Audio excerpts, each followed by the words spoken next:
बिस्मिल्लाहिर्रहमानिर्रहीम। सब मुसलमान भाइयों नू अस्सलाम वालेकुम। चैनल पैंडा हिकमत दा तो मुहम्मद ताहिर महमूद तुहाडे पेशे खिदमत। अज मैं तुहानू तिलों के मतलब कोई दो चार मालूमात फराहम करांगा। यह फसल तिलों की है, देख लो। यह तिलों की फसल है। ये फसल जदों कणक वड्डी दी है तो उस तो वड्डण तो फौरन बाद ये बीजी जाती है। ये बीजण तो लैके पकण तक 90 दिन की फसल है। बस 85-90 दिन च पक के तैयार हो जाती।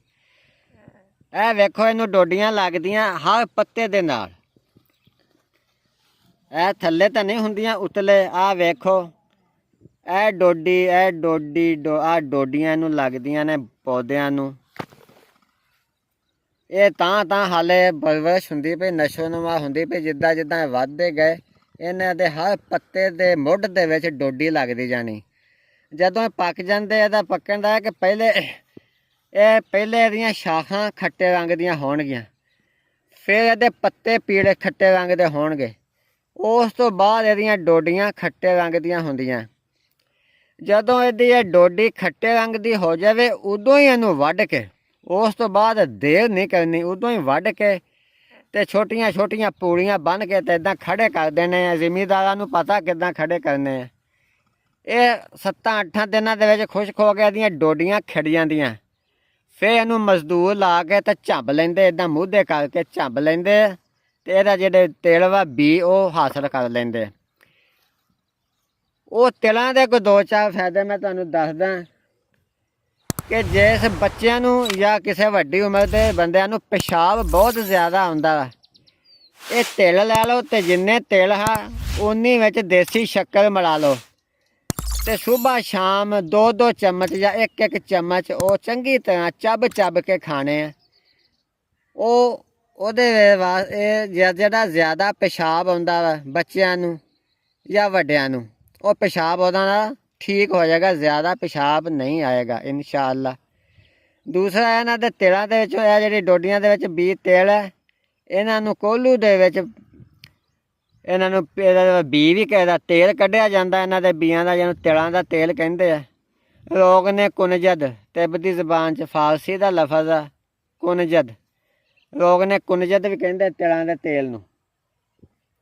ਉਸ ਤੇਲ ਦੇ ਵੀ ਬੜੇ ਫਾਇਦੇ ਆ कि वह तेल अगर पीता जाए 1-1 चमची सुबह दोपहर शाम, तो जरा सुक्का सड़िया बंदा लिसड़ा माड़ूआ एवं डिगदा फिरदा वो इंशाअल्लाह कोई गोश्त पैदा हो जाएगा तो ताकत भी जिसम च आ जाएगी। ये तिलों का तेल वालों वास्ते भी बेहतरीन है। वह मैं तुहानूं दस दिना तरीका कि 10 देसी अंडे लै लो। 10 देसी अंडे उन्होंने उबाल लो। जदों उबलन लग पैन 6-7 मिनट उन्होंने उबलन दो टका के, उस तो बाद उन्होंने ला लो ठंडे पानी च सिट दो फौरन ही। उन्हों का जो छिलड़ है वह नालों अलग तकरीबन अंदरों छिल जाएगा। फिर छिल लो उन्होंने तो आंडियां दियां गुलियां कढ़ लैनियां। गुलियां कढ़ के उन्होंने आंडियां ने गुलियां इदा हत्थां नाल रगड़ पी के लोहे की कढ़ाई च सिट देना। 10 आंडियां दियां गुलियां पक्कियां हुई ते पाया तिलों का तेल विच पा के ते मट्ठी मट्ठी अग ते रखो। जदों आंडियां दियां गुलियां सड़ के सुआह हो जान ते ओह तुसीं ला के रख लो कढ़ाई थल्ले। जदों ठंडा हो जाए तेल ते ओह पुन के बोतल च पा के महफूज रख लो। ये वाल डिगदे डुगदे होण, वाल कमज़ोर होण ते सिर ते लाया जाए थल्ले जिल्द ते। यह नौजवान लड़कियां बच्चियां उन्हां दे वाल अक्सर अजकल डिगदे रहिंदे ते वो तेल थल्ले जड़ां दे विच लाया जाए। ते जे बंदा वा तो मुंडा वा तो वो वाल बहुत छोटे छोटे करा लवे, मशीन फरा लवे। उस तरह ना फरावे, बिल्कुल सिर ते उस तरह ना फरावे। वो बहुत दफ़ा वालों का इन्ना नुकसान हुंदा कि उस तरह फराना मुड़ के वाल उगदे ही नहीं। इसलिए मशीन फरा के ते वो जिल्द ते सिर की जिल्द ते तेल लाया जाए तो वालों नूं बहुत ज़्यादा फायदा होएगा। नुस्खा बहुत कीमती है।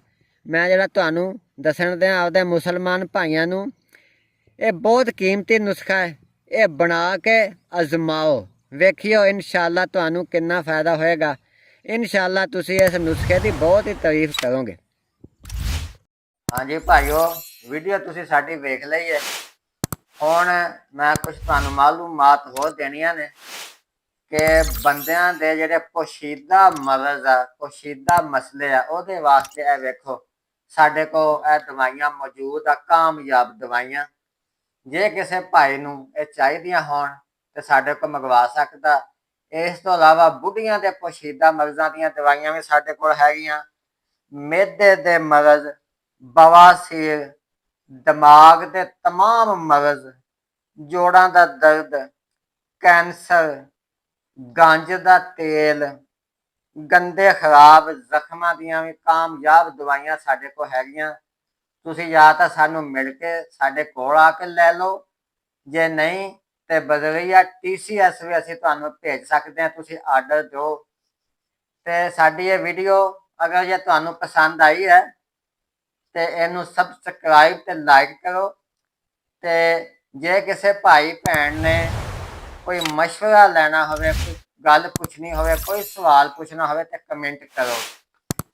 ਆਖਰ ਤੇ ਐਲਾਨ ਸੁਣ ਲਓ ਕਿ ਮਿਰਜ਼ਾਈ ਜਾਂ ਮਿਰਜ਼ਾਈਆਂ ਵਰਗਾ ਮਜ਼ਹਬ ਰੱਖਣ ਵਾਲੇ ਮੇਰੇ ਨਾਲ ਬਿਲਕੁਲ ਰਾਬਤਾ ਨਾ ਕਰਨ। ਮੇਰੇ ਨਾਲ ਕਾਲ ਕਰਨ ਵਾਸਤੇ ਨੰਬਰ ਮੇਰਾ ਨੋਟ ਕਰ ਲਓ, ਹਕੀਮ ਮੁਹੰਮਦ ਤਾਹਿਰ ਮਹਿਮੂਦ, 0310 80 36 552। ਇਹ ਜਿਸ ਕਿਸੇ ਭਾਈ ਨੇ ਕਾਲ ਕਰਕੇ ਕੋਈ ਗੱਲ ਪੁੱਛਣੀ ਹੋਵੇ ਇਸ ਨੰਬਰ ਤੇ ਮੈਨੂੰ ਕਾਲ ਕਰ ਸਕਦਾ, ਸੁਬਾਹ 7 ਵਜੇ ਤੋਂ ਲੈ ਕੇ ਸ਼ਾਮ 7 ਵਜੇ ਤੱਕ। ਇਸ ਤੋਂ ਇਲਾਵਾ ਜੇ ਕਿਸੇ ਨੇ WhatsApp ਤੇ ਰਾਬਤਾ ਕਰਨਾ ਹੋਵੇ, ਮੈਸੇਜ ਭੇਜਣਾ ਹੋਵੇ ਤਾਂ ਮੇਰਾ ਸਾਥੀ ਹੈ, ਉਹਦਾ ਨੰਬਰ ਹੈ, WhatsApp ਨੰਬਰ ਉਹ ਨੋਟ ਕਰ ਲਓ। ਉਹ ਵੀ ਸੁਬਾਹ 7 ਵਜੇ ਤੋਂ ਲੈ ਕੇ ਸ਼ਾਮ 7 ਵਜੇ ਤੱਕ ਉਹਨੂੰ ਤੁਸੀਂ ਮੈਸੇਜ ਕਰ ਸਕਦੇ ਹੋ। ਉਹ ਮੈਨੂੰ ਦੱਸ ਦੇਗਾ, ਉਹਦਾ ਜਵਾਬ ਵੀ ਤੁਹਾਨੂੰ ਦੇ ਦਿੱਤਾ ਜਾਏਗਾ। ਉਹ ਨੰਬਰ WhatsApp ਇਹ ਹੈ 0308 448 50 84। ਸਭ ਮੁਸਲਮਾਨ ਭਾਈਆਂ ਨੂੰ अस्सलाम वालेकुम।